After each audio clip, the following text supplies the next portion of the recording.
Ya, Assalamualaikum warahmatullahi wabarakatuh. Kali ini saya akan menjelaskan bagaimana penggunaan analisis algoritma Nguyen Withdraw dalam back propagation. Oke, ini kan programnya sudah selesai. Jadi nanti kita keluar dulu. Jadi emang banyak sekali perubahan dari program sebelumnya. Menjalankan program biasa, tekan F5 atau jalankan, ya. Jadi, pada sistem ini, pertama kali sistem dijalankan, keadaan data ini harus dalam keadaan disable. Ya, data dalam keadaan disable dan explore dalam keadaan enable. Kenapa data harus di disable? Karena data ini kan merupakan isinya nanti itu data penyakit, data gejala, dan data basis aturan. Nah, ini kan merupakan data-data penting. Artinya kalau seperti program sebelumnya, di sana tidak ada eh, penguncian sistem, artinya nanti itu data tuh bisa dimanipulasi. Maksud saya bukan dimanipulasi, artinya data ini nanti bisa diedit oleh orang-orang yang tidak berkepentingan. Nah, bahaya kan? Apalagi ini sifatnya mengenai analisis sebuah penyakit. Kalau seandainya analisisnya orang-orang sembarangan yang menginput, wah, bisa berbahaya. Oke? Makanya di data ini masih dalam keadaan mati. Artinya, data ini hanya bisa ditambah oleh orang-orang yang ahlinya di bidang itu atau orang-orang yang memiliki hak akses user yang bisa masuk ke dalam sistem. Nah, bagi pengguna sistem, dia hanya bisa melakukan explore. Explore ini yaitu yang ini, klik analisis, ya ini dia. Sesuai revisi yang diminta kemarin, di mana kita nggak perlu main klik-klik aja, klik-klik di sini, tetapi klik-klik juga bisa. Jadi saya berikan dua alternatif. Di sini juga bisa klik-klik dan juga bisa kita langsung melakukan pencarian berdasarkan penyakit. Jadi, kemarin kan Siti menjelaskan ABC ini inisialisasi atau inisial dari nama penyakit. Ternyata bukan. Setelah saya menganalisa dari sistemnya, saya lihat dari database, ini merupakan variasi. Ini teknik atau variasi dari programmer yang membuatnya. A ini adalah ini, B ini adalah ini. Sebenarnya nggak perlu seperti itu. Kalau saya yang merancang database tidak perlu seperti itu, cuman tidak masalah. Itu kan variasi. Dalam sebuah variasi membuat tabel itu nggak ada aturan. Variasi dia seperti itu, ya kita ikutin gitu. Nah, jadi di sini kita nggak perlu lagi klik-klik seperti ini. Perlu. Bisa, misalnya di sini kita klik ini, kemudian masih bisa klik A. Oke, masih bisa ya. Tetapi saya sudah membuatkan eh, cara cepatnya. Cara cepatnya kita nggak perlu harus ABC karena kan orang si user nggak mungkin hafal dia. G itu apa sih? G itu apa gitu. Sedangkan di sini langsung saya tunjukkan semuanya. G itu ada angular cellitis, F itu pembesaran jaringan lunak, G itu glossitis. Jadi user itu bisa melihat eh, secara langsung gitu. Jadi nggak harus menghafal inisial seperti ini. Oke? Misalnya saya mau melihat gejala kanker. Oke, perhatikan jauh berbeda ya. Artinya yang ketika program sebelumnya kan kita bingung ini. Yang mana sih yang merupakan gejala kanker gitu. Sekarang nggak perlu pusing, kita tinggal melihat yang warna hijau. Ini dia. Yang warna hijau dan simbolnya X, inilah merupakan gejala dari kanker. Misalnya ini, Hapikmon. Itulah yang merupakan gejala dari Hapikmon. Ini dia. Berarti gejala Hapikmon adalah ada 1, 2, 3, 4, 5, 6, 7, 8. Nah, dari mana dapat ini? Dapat ini adalah nanti ketika kita menginputkan basis aturan. Sedangkan program sebelumnya, mereka itu asal-asalan aja. XX ini asal-asalan. Mereka menggunakan teknik looping. Saya udah cek dari codingnya. Sedangkan ini baru benar, yaitu misalnya kita klik flu Singapura. Oke, ini dia. Berarti gejala flu Singapura ada 4.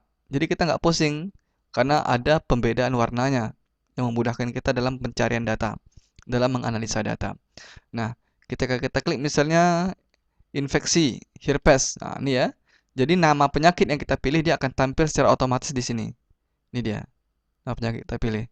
Misalnya perhatikan di sini akan berubah ya. Kita pilih misalnya Coxsackie virus. Kita klik. Oke. Ini dia Coxsackie virus. Oke. Ini dia yang pertama. Sedangkan yang kedua kemarin, requestnya adalah bagaimana kita itu nggak perlu harus klik-klik gitu. Tetapi kita dengan tahu gejalanya apa, kita pilih gejalanya apa, kemudian kita bisa tahu penyakitnya. Sekarang kita buktikan dulu. Sekarang kita hafal dulu coba. Misalnya kita lihat kanker. Oke. Kanker itu dia ini aja ya. Lidah berubah warna, nyeri telinga, kemudian dari sesak napas sampai di sini kita checklist. Oke? Nanti kita ini kan mencoba ini apakah sistem ini benar. Kita ingat dulu sulit mengunyah, nyeri telinga, sama sesak napas ke bawah. Oke? Nah, sekarang kita buktikan bagaimana langkah-langkah apabila kita cuma tahu gejala. Oke. Kita klik analisis. Nah, untuk mencari berdasarkan gejala, jangan klik di sini-sini dulu, cuman kita klik ditampilkan gejala. Iya, ini dia tampil gejala.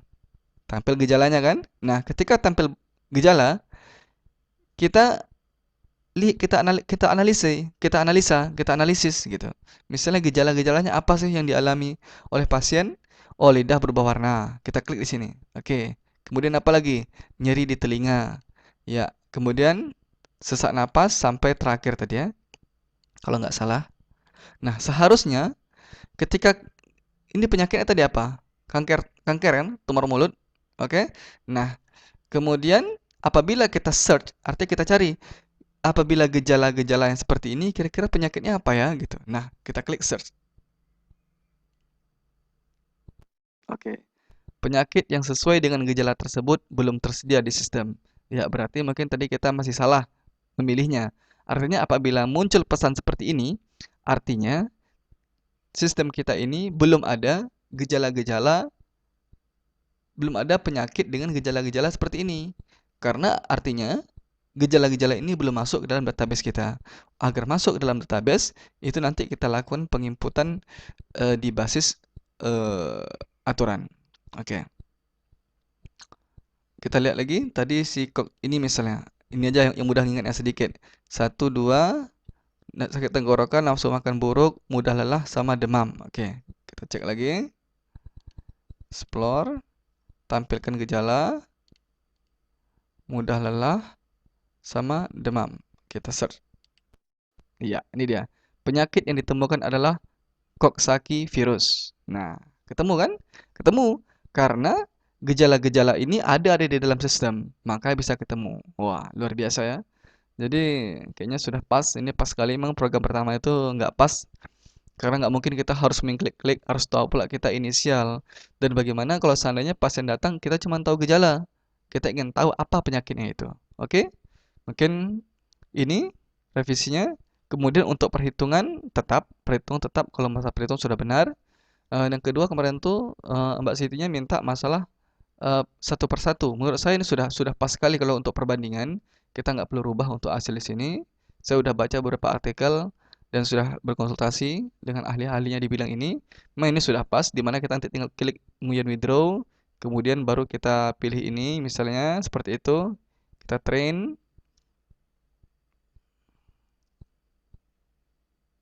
Ya, lagi proses.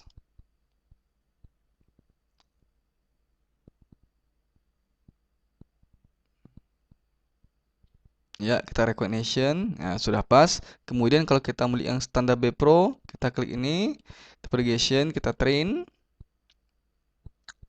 Ya, caranya seperti Mbak yang lakukan kemarin sudah benar. Intinya kalau di sini saya cuma menjelaskan teknik pemilihan dua algoritma ini sudah benar. Kalau saya sudah sangat setuju seperti ini.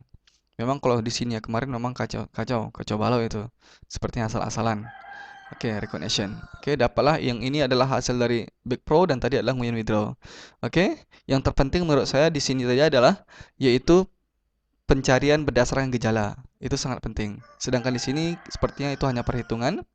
Yang penting di sini tadi adalah dua tadi yang penting, sangat-sangat penting dan ide yang brilian dari Mbak. Sangat menarik idenya, dimana kita nggak perlu harus mengklik ABC, tetapi kita tinggal pilih di sini berdasarkan penyakitnya. Yang kedua, kita bisa mencari berdasarkan gejala-gejala yang diderita terlebih dahulu. Oke, saya kira tuntas di pencarian. Nah, di sini baru kita masuk bagaimana cara menginputkan data. Oke, kita klik file login. Di sini loginnya Siti, tekan enter, isikan passwordnya 1. Enter. Ya, di sini data. Nah, saran saya di sini untuk di data penyakit, gejala dan aturan, Mbak Siti nggak perlu tambah-tambah lagi datanya, nggak perlu. Karena data-data kan sudah lengkap. Itu saya lihat datanya udah benar di database itu. Nanti takutnya aku kita tambah-tambah lagi, datanya jadi melenceng gitu. Tapi kalau untuk uji coba nggak masalah. Caranya nanti Mbak Siti backup dulu database Mbak itu, kemudian Mbak boleh coba-coba. Tapi nanti untuk Mbak presentasi, gunakan database yang sudah ada sebelumnya. Cuman sebagai cara-caranya gampang aja. Saya tunjukkan satu cara, selebihnya sama. Misalnya penyakit, ya ikut aja warna kuning. Nah, misalnya kita klik input, nah, kita klik penyakit misalnya batuk-batuk gitu. Batuk, tekan enter lagi. Simpan. Iya, sudah masuk dia. Ini dia, batuk-batuk. Nah, kemudian hapus lagi supaya tidak merusak data, kita hapus saja. Klik hapus, kita masukkan ID-nya 9. Kemudian tekan enter. Ya, jika data dihapus, oke, kita klik yes. Data dihapus, oke. Semuanya sama, gejala juga seperti itu, sama caranya. Kemudian di aturan. Nah, di aturannya lagi, sebaiknya ini jangan diinput-input lagi, jangan ditambah lagi, karena data ini udah benar ya, udah capek mungkin Mbak nginput ini datanya sudah sangat benar. Di mana nanti kalau seandainya ada penambahan data, caranya gampang. Di sini kita nggak ada gunakan mouse. Ingat, di mana warna kuning di situ kita input, kita pilih misalnya penyakitnya angular, kemudian tekan enter. Ya, langsung otomatis ya. Kemudian kita isi bobotnya 1. Kan bobotnya kan antara 0 sama 1 aja nih. Gitu kan? 1. Tekan enter. Kemudian kita pilih seperti ini. Nah, kemudian nanti kita enter. Oke. Seandainya data sudah kita input sebelumnya, maka akan muncul pesan penyakit angular dengan gejala sakit tenggorokan sudah terdaftar. Tapi nanti apabila belum terdaftar, maka akan tersimpan. Oke? Saya kira cukup jelas. Saran saya untuk di sini nggak perlu lagi. Untuk di data ini Mbak nggak perlu tambah-tambah data lagi. Mungkin tinggal melihat cara-cara input aja seperti itu. Cuman jangan ditambah ke data sudah benar. Oke, saya kira sudah sangat jelas. Intinya perbandingan seperti tadi. Terima kasih. Program selesai. Salam Hanafi, Logika Software.